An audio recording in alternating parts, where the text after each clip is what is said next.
பிரியமான சகோதர சகோதரிகளே, மாதத்தின் முதலாவது சனிக்கிழமை பக்தியோடு அன்னை கன்னிமாரியாருடைய பரிந்துரையும் அவருடைய வழிநடத்தலும் எங்களுக்கும் எங்களுடைய குடும்பங்களுக்கும் இந்த உலக மக்களுக்கும் யார் யாருக்கெல்லாம் இந்த வேளையிலே மனமாற்றம் தேவைப்படுகின்றதோ, குணமளிக்கின்ற வல்லமை கிடைக்க வேண்டுமோ, அவைகள் அனைத்தையும் விண்ணப்பங்கள் தேவைகள் அனைத்தோடும் நாங்கள் ஆண்டவருடைய இல்லம் வந்திருக்கின்றோம்.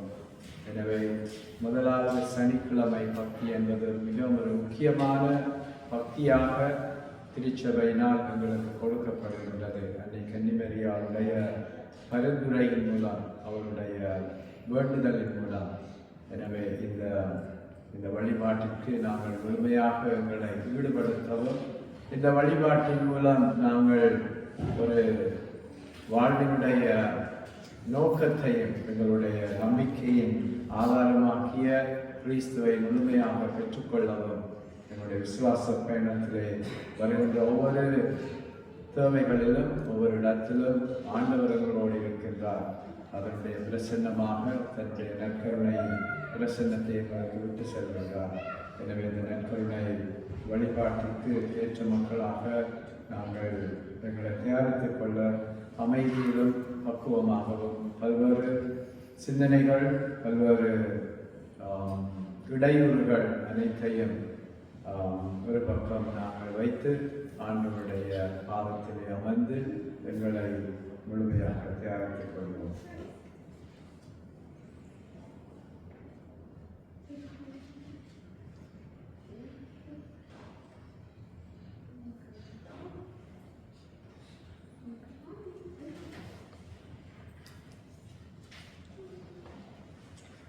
நின்று நற்செய்தி வாசகத்திற்கு சொல்கிறது. ஆண்டவர் உங்களோடு இருக்கிறார். லூக்காவின் நற்செய்தியிலிருந்து வாசகம்.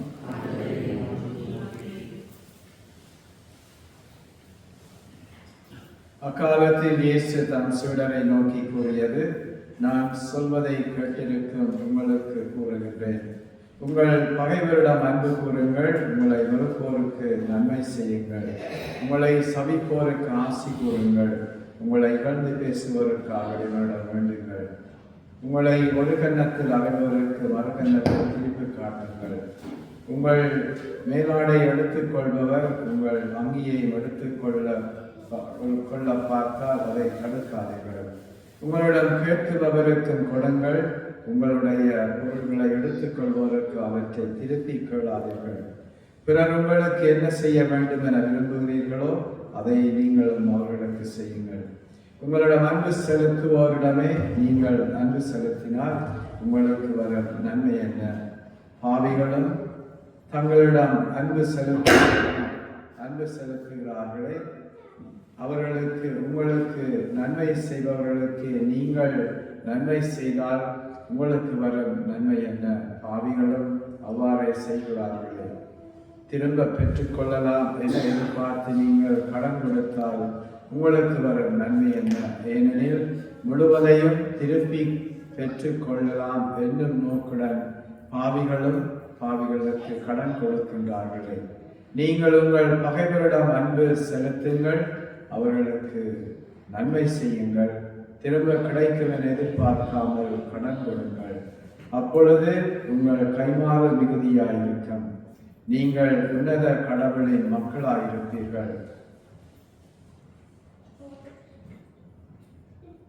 இது கிறிஸ்து வழங்கும் செய்தி.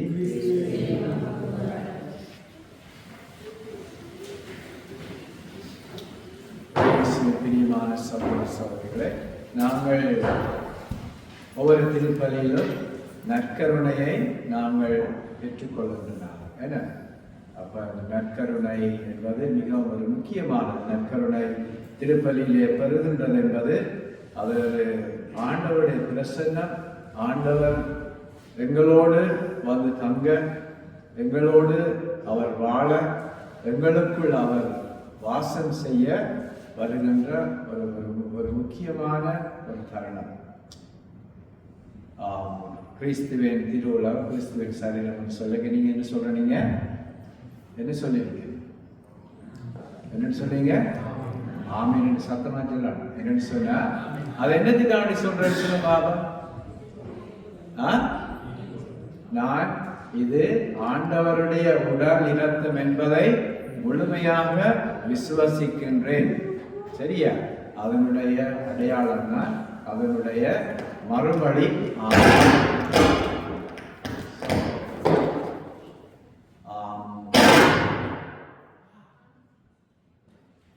அந்த அப்ப அந்த நற்கருணையை குருவானவரோ அல்லது நற்கருணை கொடுக்கின்றவர்களோ காட்டுகின்ற பொழுது நற்கருணை பார்க்கறீங்களா? இல்ல நான் பார்த்துட்டு அநேகமான நற்கருணை பார்க்க மாட்டீங்க. அப்படியே குனிஞ்சு தலையை கீழே போட்டுக்கொண்டு சில பேர் ஆமீன்னு சொல்ல மாட்டீங்க, அப்படியே எடுப்பீங்க. என்னத்துக்கு சொல்றேன்னு சொன்னா ஆண்டவர் உங்களை உற்று நோக்குகிறார். ஆண்டவர் உங்களோட பக்கத்துல வராரு. உங்களுக்குள்ள போறதுக்கு முதல் அவர் உங்களுடைய அருகாமையில வந்து இது என்னுடைய உடல், இது என்னுடைய இரத்தம் என்று நீங்க அவரை பாருங்க. அவரை நீங்க பார்க்கணும். உங்களுடைய கண்களினால், உங்களுடைய விசுவாச கண்களினால் நீங்கள் அவரை பார்க்க வேண்டும். அந்த கிறிஸ்துவிலே பிரியமான முக்கியமானது, கிறிஸ்து அந்த அப்பத்தின் வடிவிலே அந்த அப்பத்தினூடாக உங்களிடம் வருகிறார். நீங்க அவரை பார்க்கணும். குனிஞ்சு வெக்கப்படாதீங்க. அவர் உங்களை ஒன்றுமே செய்ய மாட்டார். சரியா? அதால நீங்க ஒவ்வொரு நற்கருணையில எடுக்கையும் நீங்க ஆண்டவர் கிறிஸ்துவின் திருவிழா சொல்லிக்க அந்த நற்கருணையை உற்று நோக்கி அந்த விசுவாசத்தோடு நீங்கள் பெற வேண்டும். வருகின்ற பொழுதுதான் எங்களுக்கு தெரியும் ஆண்டவர் எனக்குள் வந்திருக்கின்றார். அவர் என்னோடு வசிக்கின்றார், என்னோடு வாழுகின்றார். இமேஜின், ஆண்டவர் உங்களுக்கு முன்னால வந்து என்னை பெற்றுக்கொள்ளுங்கள் என்று சொல்லுகின்ற பொழுது நீங்க அவரை பார்க்காம இருப்பீங்களா? பார்க்கணும். என்ன அதுதான் ஆண்டவர் உங்களுக்கு நல்ல கண்களை கொடுத்திருக்கிறாரு, அழகான கண்களை கொடுத்திருக்கிறார். So we have to look at him and we have to say amen. ஆண்டவரே, நீர் என்னுடைய இல்லத்திலே என்னுடைய உள்ளத்திலே வந்திருக்கு, அதற்கு கோடானு கோடி நன்றி. சோ அது ஒரு தருணம். அடுத்த தருணம் நாங்கள் ஆண்டவரை பார்க்கின்ற தருணம் எங்க? நற்கருணை. சரியா? நற்கருணையில பார்ப்போம். நற்கருணை பிரசன்னம் என்பது மிகவும் ஒரு உன்னதமான தருணம். ஒரு மிகப்பெரிய பவர்ஃபுல் மொமெண்ட், சக்தி நிறைந்த தருணம். ஆண்டவர் உங்களுக்கு கொடைகளை மென்மேலுமாக கொடுத்து கொள்ளுகின்ற அவருடைய வாக்குறுதிகளை நிறைவேற்றுகின்ற தருணம். அவரை நீங்க உற்று நோக்கணும், அவரை நீங்க பார்க்கணும். ஆண்டவர்களை பார்த்து கொண்டிருக்கின்றார். எனவே இது ஒரு பரஸ்பர உறவு என்று சொல்லுவோம். என்ன? அதாவது உங்களுடைய ஆன்மீகத்தின் பரஸ்பர உறவின் பரிமாற்றம். அந்த பரிமாற்றம் உங்களுடைய வாழ்க்கையிலே பல்வேறு படிவுகளிலே பல்வேறு பதிவுகளின் மூலம் உங்களுடைய வாழ்க்கையிலே அது கலந்து அவருடைய அரசாட்சி, அவருடைய பிரசன்னம் உங்களை வந்து செல்லுகின்றது. உங்களின் மூலமாக மற்றவரிடமும் அது போய் செல்லுகின்றது. இந்த நற்செய்தியானது போன ஞாயிற்றுக்கிழமை பூசைக்கு போனார்களுக்கு எல்லாரும் நீங்க கேட்டிருப்பீங்க. யாருக்கு ஞாயிற்றுக்கிழமை பூசை பண்ணீங்களா? எல்லாரும் போதாக்க கையெழுத்துங்க பார்க்கணும். ஸோ எல்லாருமே கோயில போயிருக்கு. It's okay. I know you have just trying to encourage. I know you go to mass on Sunday, right? ஞாயிற்றுக்கிழமை பூசைக்கு போகணும். என்ன மாதத்தில் ஒரு காய்ங்க வந்தா போல சரி வராது. ஞாயிற்றுக்கிழமையில எல்லாரும் பூசைக்கு don't mind because this is a kind of loose connection problem. Sometimes we also have loose connection, right? That is one of the loose connection. We'll get it fixed. Okay? Don't mind that. Okay, please. So அந்த ஞாயிற்றுக்கிழமை திருப்பலிக்கு போன ஞாயிற்றுக்கிழமை வாசிக்கப்பட்ட இந்த வாசகத்தில் இது லூக்கா நற்செய்தி 6வது அதிகாரத்தில் எடுக்கப்படுகின்ற ஒரு பகுதி மலைப்பொழிவு. மலைப்பொழிவு சொன்னா நாங்க மத்திய நற்செய்தியில பார்க்கிறோம். ஆண்டவர் மலையில இருந்து அவர் அந்த போதனை செய்தார். இது சமதரையில இருந்து ஆண்டவர் அவர்களுக்கு கொடுத்த போதனையின் ஒரு பகுதி. இங்க ஒரு படிப்பினை சொன்ன ஒரு கணக்க படிப்பினை இருக்கிறதா? சரியா? அந்த படிப்பினை எல்லாருமே நாங்க பின்பற்றவும் நாங்கள் கேட்டுக்கொள்ளவும் நாங்கள் சில வழியில் எங்களுக்கு கஷ்டமாக இருக்கும். சில கடினமான படிப்பினை. யார் யாரெல்லாம் பகைவர்களுக்காக நீங்க பகைவரை அன்பு செய்திருக்கிறாங்க? அப்படிலாம் செய்யறாங்களா? நாங்கள் வெக்கப்படாதீங்க. செய்யறாங்களா? செய்ய மாட்டோமே, செய்யணும். என்ன நல்ல கத்தோலிக்கர்கள் பகைவர்களை அன்பு செய்யக்கூடாது. என்ன நல்ல கத்தோலிக்கருடைய சிறப்பியல்பு என்ன? அவர்கள் பகைவர்களை என்ன செய்யணும்? அன்பு செய்யணும். அது மாத்திரமல்ல, என்ன செய்யணும்? அவர்களுக்காக செபிக்கணும். இமேஜின் லைக் இன் ஃபாதர், அவர்களை பார்க்கவே முடியலாம இருக்குது, அவர்களோட பேசவே முடியலாம இருக்குது, அவர்களோட பக்கத்திலே போகலாம இருக்குது. என்னட்டு பார்க்க அவர்களுக்காக வேண்டி செபிக்கிறார். அதான் சில கஷ்டம். என்ன சரியான கஷ்டமான. ஆனா ஆண்டவர் சொல்லி இருக்கிறாரு, அதை நீங்க செய்யணும். நீங்க என்னுடைய சீடர்களாக இருக்கணும்னு சொன்னா நீங்க இதை செய்யணும். உங்களை துன்புறுத்துவோருக்காக செபியுங்கள். ரைட்? உங்களை சபிப்பவர்களுக்காக நீங்க என்ன செய்யணும்? ஆசி கூறணும். எல்லாருமே சபிக்கணும் தான். ஆனா சபிப்பவர்களுக்கு நாங்க என்ன செய்யணும்? நாங்க என்ன செய்வோம்? நீங்க ஒரு சாபம் விட்டா நான் உங்களுக்கு என்ன செய்வேன்? 10 சாபம். சரியா? அதுதான் கத்தோலிக்கருடைய பண்புகள். சரியா? I'm not just making it up. It happens. It happens. We have to be ashamed of ourselves. Right? வெக்கப்படணும். நாம ஏன் வெக்கப்படணும் என்று சொன்னா, ஆண்டவர் சொல்றாரு, நீங்க என்னுடைய மக்களாக இருக்கிறீர்கள், என்னுடைய உன்னத கடவுளின் பிள்ளைகள். உன்னத சும்மா கடவுள் இல்லை. சரியா? இது உன்னத கடவுளின் மக்கள், பிள்ளைகளாக இருக்கின்றீர்கள். நீங்க எல்லாமே, நான் சொல்லல எல்லாருக்கும் குறைபாடுகள் இருக்கு, எனக்கு குறைபாடுகள் இருக்கு, உங்களுக்கு இருக்கு. எல்லா குறைபாடுகள் இல்லாதவர்கள் இங்க ஒரு தடவை இருக்கக்கூடாது. எல்லாருமே குறைபாடுகளோடு இருக்கிறார்கள், குறைகளோடு இருக்கிறார்கள், பலவீனத்தோடு இருக்கிறார்கள்.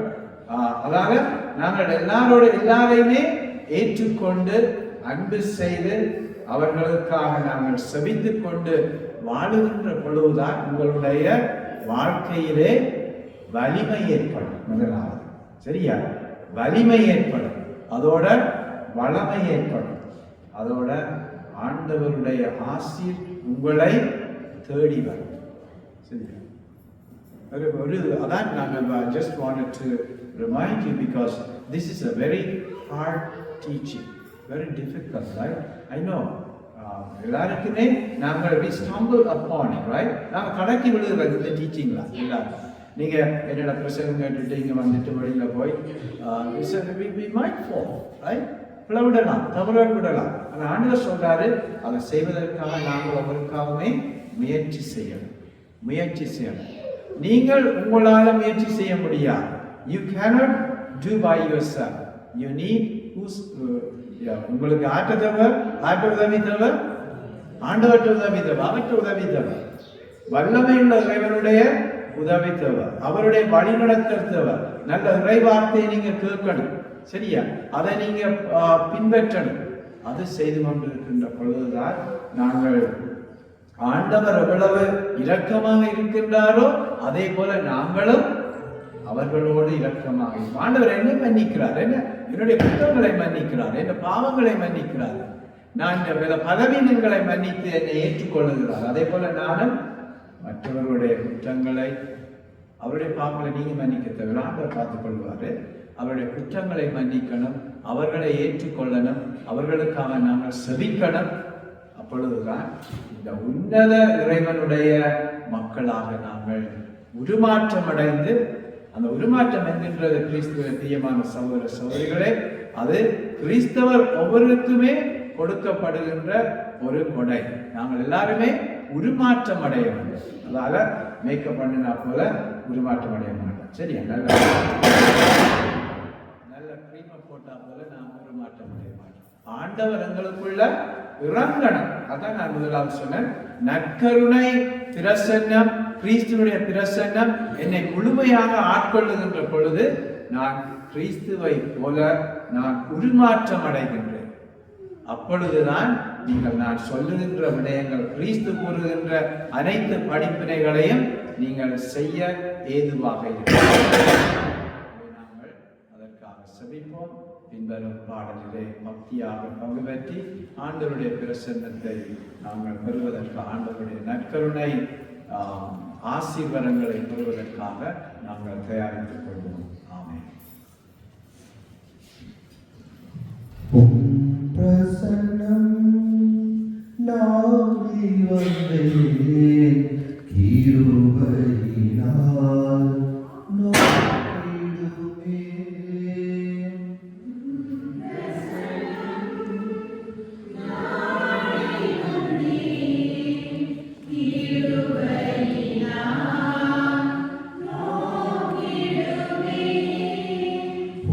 உங்கத்தால் என்னை கழுவிடுமே, பிள்ளையாய் என்னை மாற்றிடுமே. உங்கத்தால் என்னை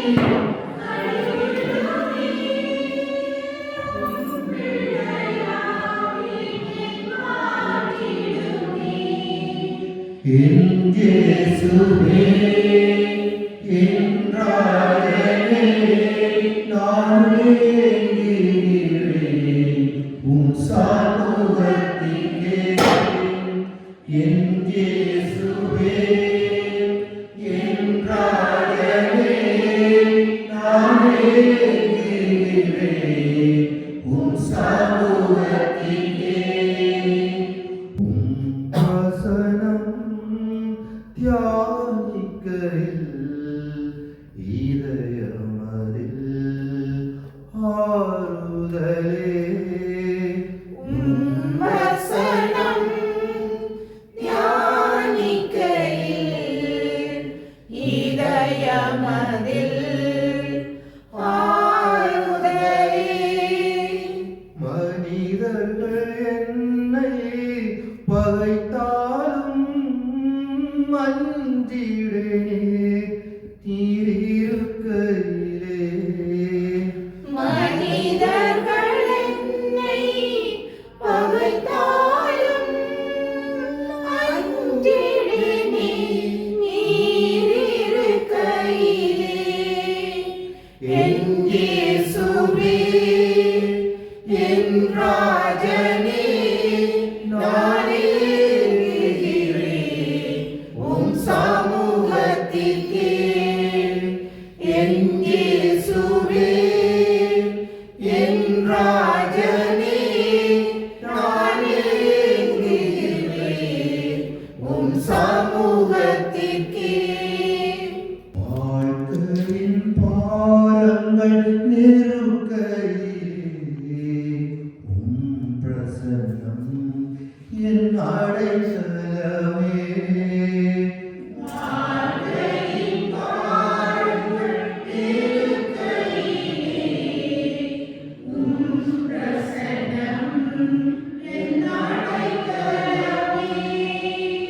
திக்கற்ற நிலைமையில் இருந்தாலும் திடன் கொள்ளுவேன் உம் சமூகத்திலே.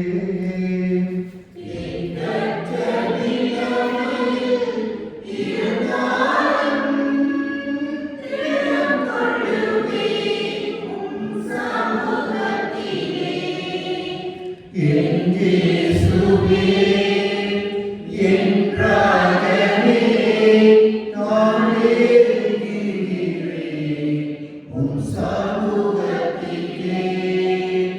என் இயேசுவே, என் ராஜனே, நான் ஏங்குகிறேன் உம் சமூகத்திலே.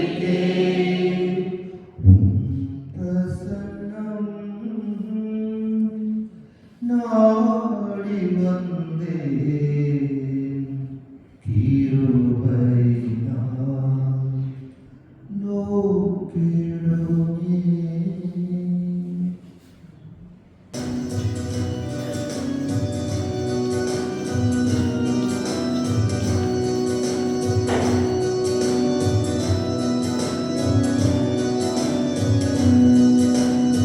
ஆ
அவர்களுக்கு கொடுத்தருளி